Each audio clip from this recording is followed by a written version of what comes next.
Jumpa lagi sobat, melanjutkan kisah Jejak di Balik Kabut karya Esa Mintarja untuk Anda semuanya. Selamat menikmati, salam sejahtera dan bahagia untuk Anda sekeluarga. Salam budaya.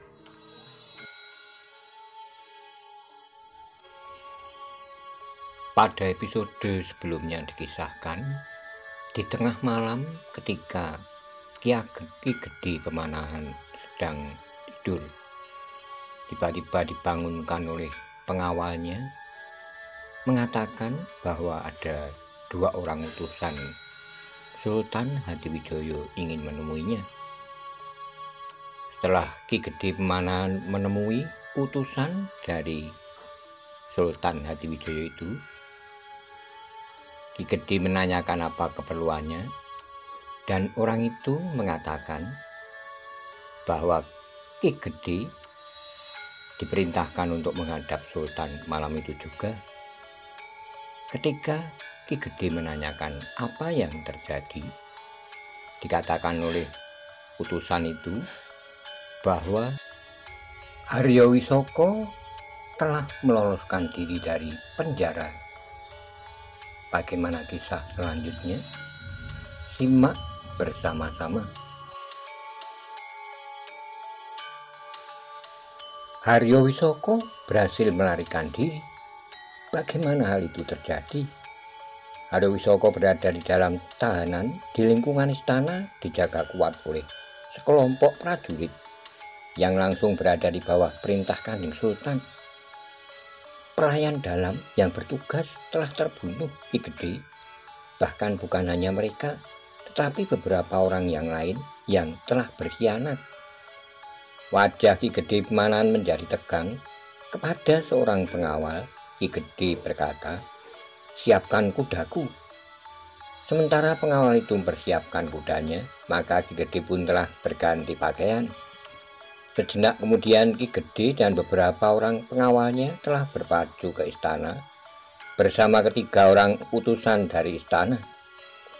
Demikian Ki Gede masuki Paseban dalam, maka beberapa orang pemimpin pajang telah menghadap. "Duduklah Kakang," suara Kanjeng Sultan berat menekan. Ki Gede pun segera duduk di antara para pemimpin yang telah menghadap itu. "Jika saja kau tidak menghambat keputusanku, aku sudah menghukum mati Haryo Wisoko," berkata Kanjeng Sultan selanjutnya. "Sekarang ternyata Haryo Wisoko melarikan diri. Hamba mohon ampun, Paduka. Sekarang apa katamu?" Kanjeng Sultan, berkata Ki Gede Pemanahan kemudian. "Bagaimana hal itu dapat terjadi? Haryo Wisoko berada di sebuah ruangan yang sangat kuat, dijaga oleh sekelompok prajurit yang langsung berada di bawah perintah Paduka. Kau akan membebankan tanggung jawab hilangnya Haryo Wisoko kepadaku?" "Tidak, bukan Sinuwun. Hamba hanya ingin tahu bagaimana hal itu dapat terjadi." "Tumenggung Reksopati, kau yang telah berbicara langsung dengan seorang pelayan dalam yang terluka parah itu, ceritakan kepada Kakang Pemanahan apa yang telah terjadi." Tumenggung Reksopati pun beringsut sejengkal setelah menyembah, maka ia pun berkata, "Atas izin Paduka." "Katakan." "Ki Gede," berkata Ki Tumenggung Reksopati. "Putri Sekarsari." "Sekarsari?" bertanya Ki Gede Pemanahan. "Memang di luar dugaan, Putri Sekarsari telah memperalat seorang lurah pelayan dalam." "Siapa?" "Ki Lurah Citro Semu." "Citro Semu?" ulang Ki Gede. "Seorang lurah muda yang tampan. Apa maksudmu?" Ki Tumenggung termangu-mangu sejenak, sementara Kanjeng Sultan pun berkata, "Ceritakan apa yang terjadi. Untuk apa kau katakan lurah muda itu tampan?" "Hamba Paduka," sahut Ki Tumenggung sambil menyembah. Ki Gede menarik napas dalam. Lurah muda dan tampan itu tentu lurah pelayan dalam yang pernah dilaporkan kepadanya. Cerita Tumenggung itu pun tidak meleset dari dugaan Ki Gede Pemanahan. Lurah pelayan dalam yang muda dan tampan itu telah dimanfaatkan habis-habisan oleh Sekarsari. kemudaannya, ketampanannya, gairahnya, tetapi juga tenaga dan kekuasaannya. Bahkan yang terakhir adalah nyawanya. Sekarsari berhasil membujuk lurah muda itu untuk membawa beberapa orang bawahannya menyerang para petugas yang menjaga Arya Wisoko di bilik tahanannya. Betapa bodohnya lurah itu, desis Ki Gedhe. Jika ia membantu membebaskan Arya Wisoko, berarti peranannya sudah habis. Sekarsari akan kembali kepada Arya Wisoko. Menurut seorang prajuritnya yang masih hidup, meskipun terluka parah, Sekarsari berjanji untuk tetap setia kepada lurah muda itu, karena setelah dibebaskan Arya Wisoko akan melarikan diri keluar Pajang seorang diri. Hubungannya dengan Arya Wisoko telah menjadi sangat renggang. Arya Wisoko sudah tidak menghendaki Sekarsari lagi, karena Arya Wisoko tahu bahwa Sekarsari tidak setia lagi kepadanya. Ya, sambung Kanjeng Sultan, agaknya Sekarsari sudah tidak setia lagi kepada Arya Wisoko karena ia telah berhubungan dengan lurah itu. Ki Gedhe Pemanahan menarik napas dalam-dalam. Untunglah bahwa Ki Tumenggung tidak menyebut bahwa selain dengan lurah muda itu, Sekarsari telah mendapat kebebasan keluar masuk istana. Ternyata bahwa Sekarsari adalah seorang perempuan yang sangat cerdik. Ia dapat memainkan perannya dengan sempurna. Sekarsari telah mengelabui banyak orang, termasuk Ki Gedhe Pemanahan sendiri. Pertengkarannya dengan Arya Wisoko setiap kali ia mengunjungi tentu bagian dari peran yang sedang dimainkan. Kebenciannya kepada Arya Wisoko nampak meyakinkan. Demikian pula sikap Arya Wisoko yang bahkan pernah mencoba mencekik istrinya itu. Permainan Sekarsari yang meyakinkan itulah yang membuatnya berhasil melepaskan Arya Wisoko. Setelah Arya Wisoko lepas dari bilik tahanannya, maka lurah muda yang tampan itu dengan orangnya yang tersisa telah dibunuh pula oleh Arya Wisoko, berkata Ki Tumenggung kemudian. Apakah gejolak itu tidak sempat diketahui oleh para petugas yang lain? Bertanya Ki Gedhe Pemanahan. Tidak Ki Gedhe, tidak ada yang mengetahui bahwa Arya Wisoko telah berhasil membebaskan diri.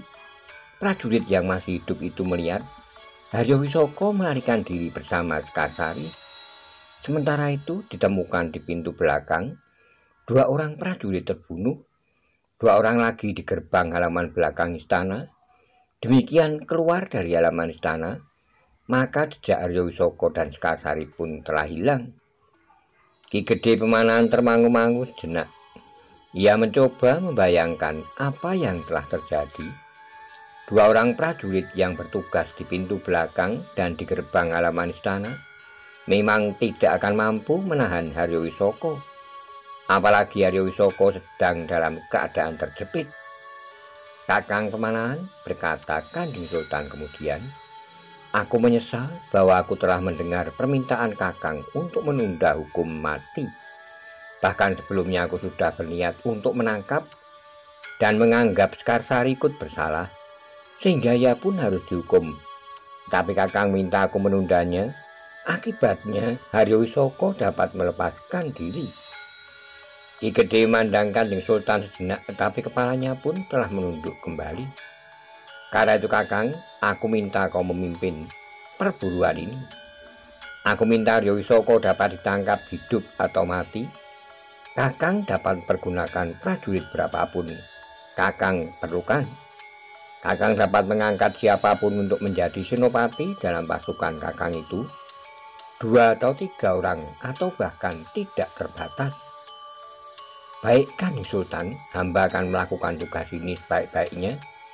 Hamba akan mempergunakan pasukan seperlunya dan mengangkat beberapa orang senopati pada saatnya nanti. Aku ingin tugas ini segera selesai, karena itu Kakang jangan bergerak terlalu lamban. Sejak malam ini hamba akan bergerak. Hamba akan mulai dengan beberapa orang prajurit sandi. Ingat Kakang, Arya Wisoko mempunyai pengikut cukup banyak. Jika ia sempat berada di tengah-tengah pengikutnya, maka upaya untuk menangkapnya akan menjadi semakin sulit. Hamba Kanjeng Sultan, hamba akan berusaha mencari jejak secepatnya. Baiklah, aku serahkan usaha penangkapan ini kepada Kakang Kemanan.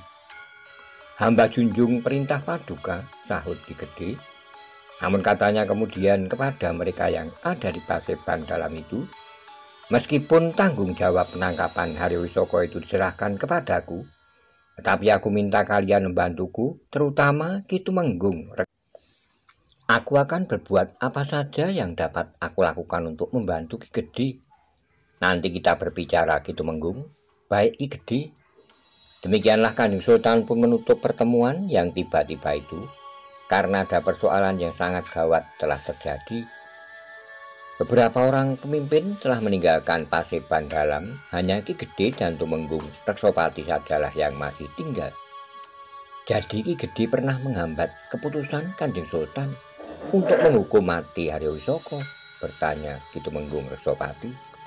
Ya, Ki Tumenggung, tapi dasar perhitunganku adalah untuk menyelamatkan nama baik Kanjeng Sultan sendiri. Aku sudah menduga bahwa Ki Gede melihat hubungan yang tidak wajar antara Kanjeng Sultan dengan Sekarsari. Ya, ternyata Sekarsari telah mengelabui kita semuanya.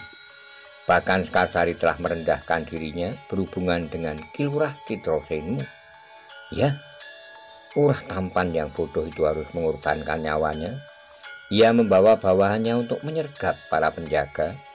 Pertempuran itu terjadi dengan singkat. Semua petugas terbunuh, tetapi separuh dari pengikut Lurah Citrosemu juga terbunuh.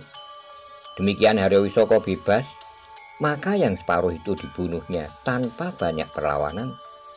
Tapi seorang yang ternyata masih hidup itu sempat memberikan kesaksiannya. Kenapa pertempuran yang terjadi di sekitar bilik tahanan itu luput dari perhatian para petugas yang lain? Ki Tumenggung Reksopati menggelengkan kepalanya sambil berkata, entahlah Ki Gede, tapi mungkin karena pertempuran itu hanya terjadi dalam waktu yang singkat, di tempat yang agak terasing, meskipun masih dalam lingkungan istana. Ki Gede mengangguk-angguk, namun kemudian katanya, baiklah Ki Tumenggung Reksopati, yang dapat aku lakukan malam ini adalah memerintahkan para petugas sandi untuk mencari jejak. Tapi kita tahu bahwa Haryowisoko adalah orang berilmu sangat tinggi. Aku menunggu perintah Ki Gede. Kita siapkan pasukan menurut perhitunganku. Haryowisoko akan segera berada di landasan kekuatannya. Jika kekuatannya bercerai-berai, namun setelah Haryowisoko berhasil meloloskan diri, maka ia akan dapat menghimpun kembali kekuatannya. Baik Ki Gede, pasukanku besok saat matahari terbit sudah siap jika diperlukan. Terima kasih, kita pulang sekarang. Besok aku sendiri yang akan memimpin pencarian ini. Baiklah Ki Gede. Demikianlah keduanya pun segera meninggalkan istana pulang ke rumah masing-masing. Namun sisa malam itu bukannya waktu yang dapat dipergunakan untuk beristirahat bagi Ki Gede Pemanahan. Demikian ia sampai di rumahnya, maka ia pun telah memerintahkan pengawalnya untuk memanggil kepercayaannya Ki Lurah Surapada. Demikian Ki Lurah itu menghadap, maka Ki Gede pun segera memberitahukan bahwa Haryowisoko telah melarikan diri dari bilik tahanannya. Ya Ki Gede, jadi kau sudah mendengar? Ya Ki Gede, tadi Wirasana sudah datang kemari untuk menghadap Ki Gede, tapi Ki Gede sudah pergi ke istana. Ki Gede menarik napas dalam-dalam, ada semacam kebanggaan Ki Gede terhadap kepercayaannya itu. Mereka pun ternyata melakukan perintahnya dengan baik, sehingga mereka pun dengan cepat mendengar berita tentang hilangnya Haryowisoko. Sementara itu Ki Lurah Surapada berkata lebih lanjut, kami mohon maaf bahwa kami tidak segera dapat bertindak. Terus terang, kami yang ikut mengawasi dari jarak jauh Haryowisoko yang berada dalam bilik tahanan itu menjadi lengah justru karena hubungan Sekarsari dan Haryowisoko yang nampak menjadi semakin memburuk. Bukan hanya kau yang telah dikelabui, aku juga sudah disesatkannya. Sekarsari dan Haryowisoko telah berperan dengan sangat baik dalam permainan yang mengasihkan, seolah-olah mereka sudah saling menjauhi. Yang terbodoh di antara para lurah prajurit dan pelayan dalam adalah Citra Semu, desis Surapada. Kasihan orang itu, ya harus mengorbankan nyawanya. Itu terjadi karena kedunguannya Ki Gede. Ya, tetapi kita tidak dapat terpaku pada sekedar mengasihani Citra Semu. Kami menunggu perintah Ki Gede. Perintahkan anak buahmu untuk mengawasi semua orang yang diduga mempunyai hubungan dengan Haryo Wisoko. Baik Ki Gede, jangan menunggu besok. Baik Ki Gede. Namun pembicaraan mereka pun terputus. Lumintu telah datang menghadap Ki Gede untuk memberitahukan bahwa Ki Tumenggung Reksopati dan 2-3 orang pengawalnya datang untuk menghadap Ki Gede. Persilahkan mereka naik ke pendopo. Demikian Lumintu keluar, maka Ki Gede pun berkata, aku baru saja meninggalkan Paseban dalam bersama-sama Ki Tumenggung Reksopati, dan sekarang Ki Tumenggung telah sampai di sini. Mungkin ada keterangan yang penting yang harus segera disampaikan kepada Ki Gede pun kemudian telah mengajak Ki Lurah Surapada untuk menerima Ki Tumenggung Reksopati. Ketika Ki Gede menemui Tumenggung di peringgitan, maka ia pun telah terkejut. Ia melihat Ki Reksopati itu terluka, namun luka itu nampaknya sama sekali tidak mengganggu Ki Tumenggung Reksopati. Apa yang terjadi Ki Tumenggung? Ki Tumenggung Reksopati tersenyum, dirabanya lukanya yang sudah pampat itu sambil berdesis. Haryo Wisoko Ki Gede. Haryo Wisoko? Ya Ki Gede, aku menghadap untuk menyampaikan peringatan bagi Ki Gede bahwa Haryo Wisoko agaknya sedang mencari Ki Gede. Nampaknya ia sangat mendendam. Ki Gede mengangguk-angguk. Ketika aku pulang dari Paseban, aku memang singgah menemui pelayan dalam yang bertugas untuk mendapatkan beberapa keterangan. Tapi mereka sama sekali tidak dapat membantu. Ketika aku kemudian pulang, maka tiba-tiba aku telah dihentikan oleh Haryo Wisoko yang tiba-tiba saja sudah berdiri di tengah jalan. Ki Gede masih mengangguk-angguk. Yang pertama-tama ditanyakan adalah Ki Gede, yang mengira bahwa yang lewat adalah Ki Gede. Apa katanya? Haryo Wisoko benar-benar ingin membunuh Ki Gede. Karena itu aku datang kemari untuk memberitahukan kepada Ki Gede bahwa Haryo Wisoko masih berkeliaran. Kenapa Ki Tumenggung terluka? Haryo Wisoko ingin melepaskan kekecewaannya dengan membunuhku. Tapi aku tidak sendiri, aku bersama beberapa orang prajurit. Karena itu aku berhasil menyelamatkan diri. Entah apa yang terjadi jika aku kebetulan seorang diri. Ki Tumenggung mampu melindungi dirinya sendiri. Tapi aku tahu tingkat kemampuan Haryo Wisoko. Ki Gede tersenyum, sementara Ki Tumenggung pun berkata, 2 orang pengawalku terbunuh. Seorang terluka parah, aku pun terluka. Tapi aku selamat. Ketika beberapa orang prajurit berkuda yang sedang meronda lewat, Haryo Wisoko telah melarikan diri. Ki Gede menggeram katanya. Haryo Wisoko ingin menantang aku berperang tanding. Jika aku yakin bahwa Haryo Wisoko akan berbuat jujur, aku tidak keberatan, tetapi Haryo Wisoko adalah seorang yang sangat licik. Kita semuanya harus berhati-hati. Kanjeng Sultan juga harus berhati-hati. Ilmunya tentu jauh lebih tinggi dari kedua orang utusan Haryo Penangsang yang ditugaskan untuk membunuh Kanjeng Sultan Hadiwijoyo. Jika kedua orang utusan itu saja datang memasuki bilik Kanjeng Sultan tanpa diketahui oleh para prajurit dan pelayan dalam yang bertugas, apalagi Haryo Wisoko jika pengamanan Kanjeng Sultan tidak ditingkatkan. Kau benar Ki Tumenggung. Besok aku akan menyampaikan kepada para petugas di istana. Tetapi pengkhianatan Ki Lurah Citra Semu telah membuat kepercayaan Kanjeng Sultan kepada pengawalnya agak menurun. Itu juga perlu segera diatasi Ki Gede, justru dalam keadaan yang gawat ini. Ki Gede termangu-mangu sejenak, namun kemudian katanya, Ki Lurah Surapada, jalankan perintahku, kau tidak usah menunggu besok.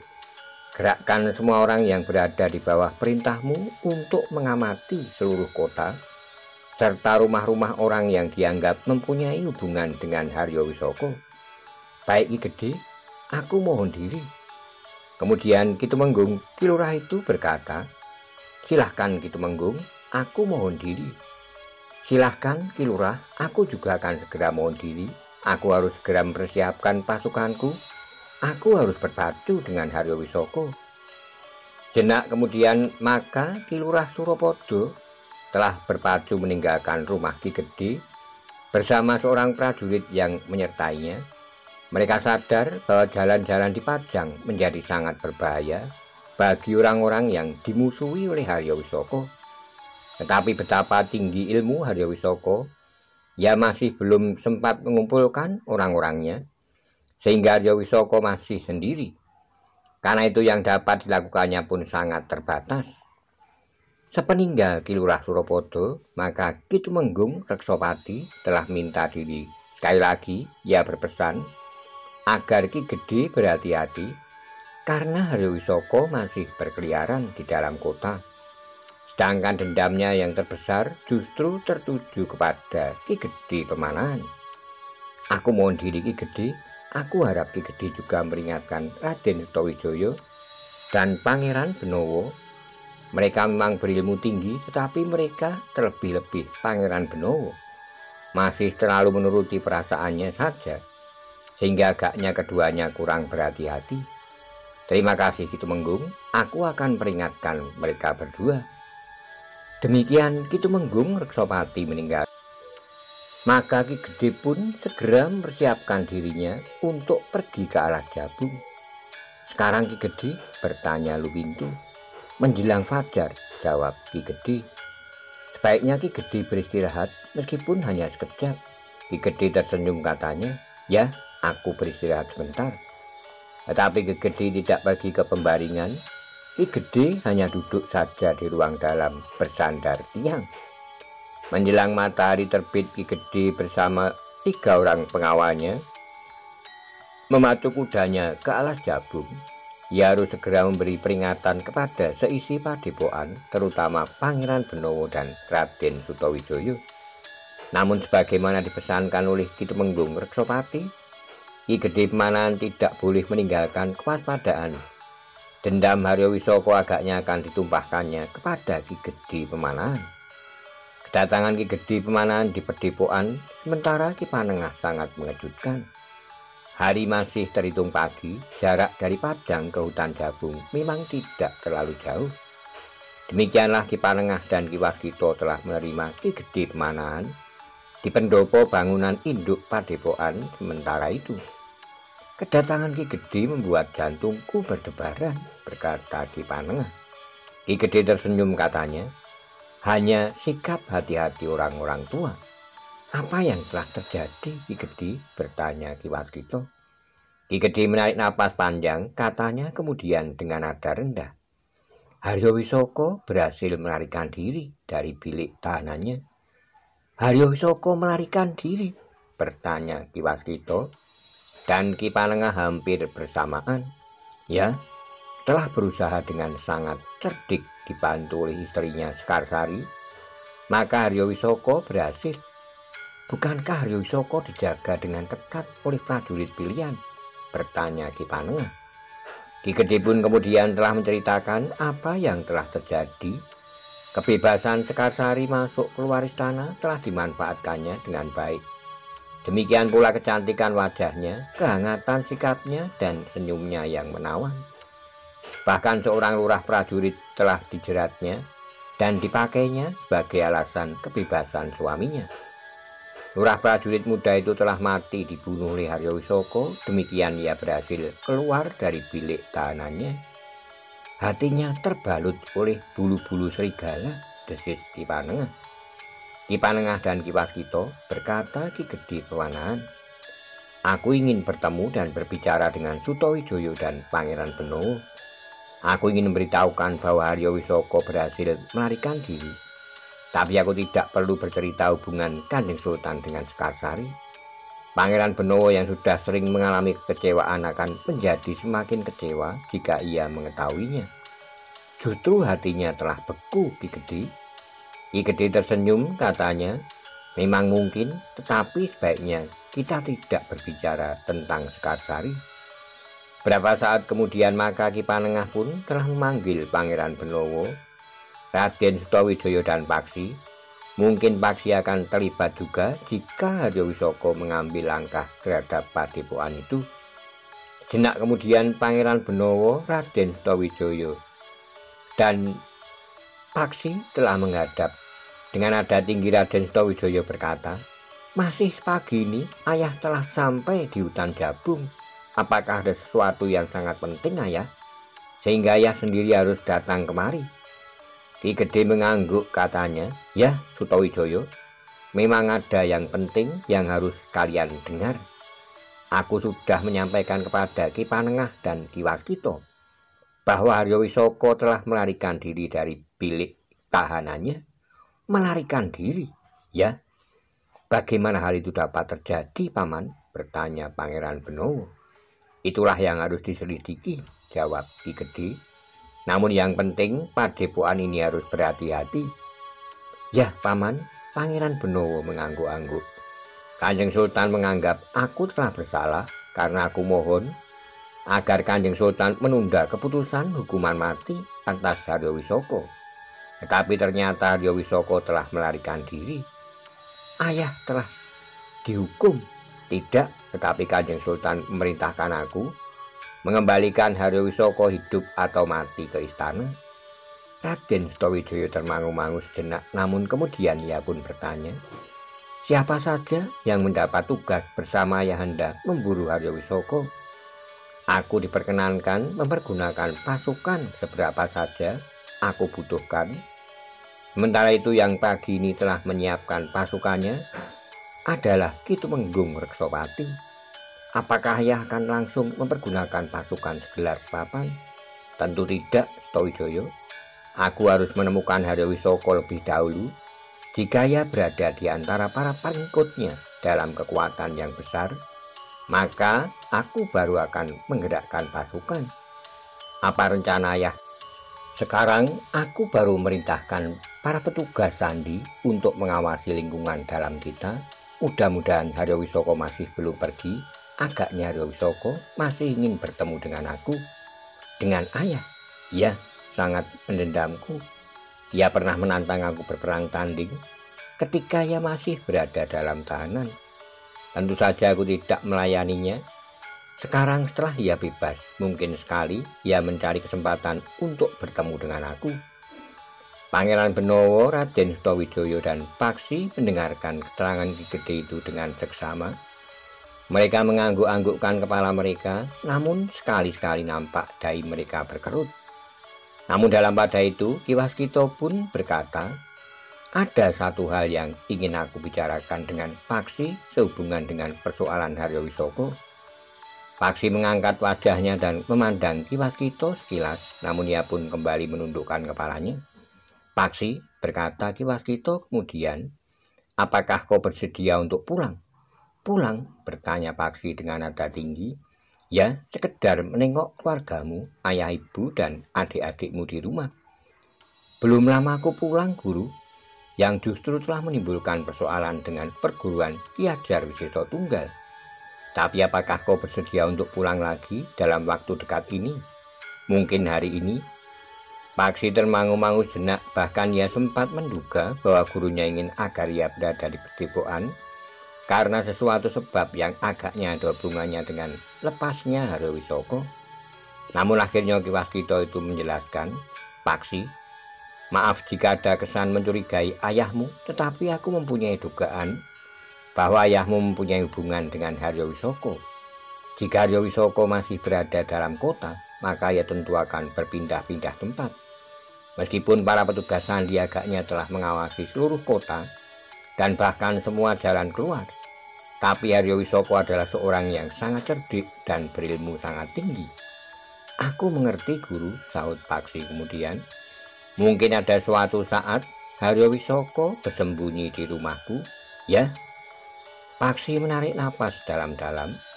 Ia sama sekali tidak menjadi ketakutan karena tugas itu. Tapi jika hal itu benar, maka mungkin ia harus bertengkar dengan ayahnya.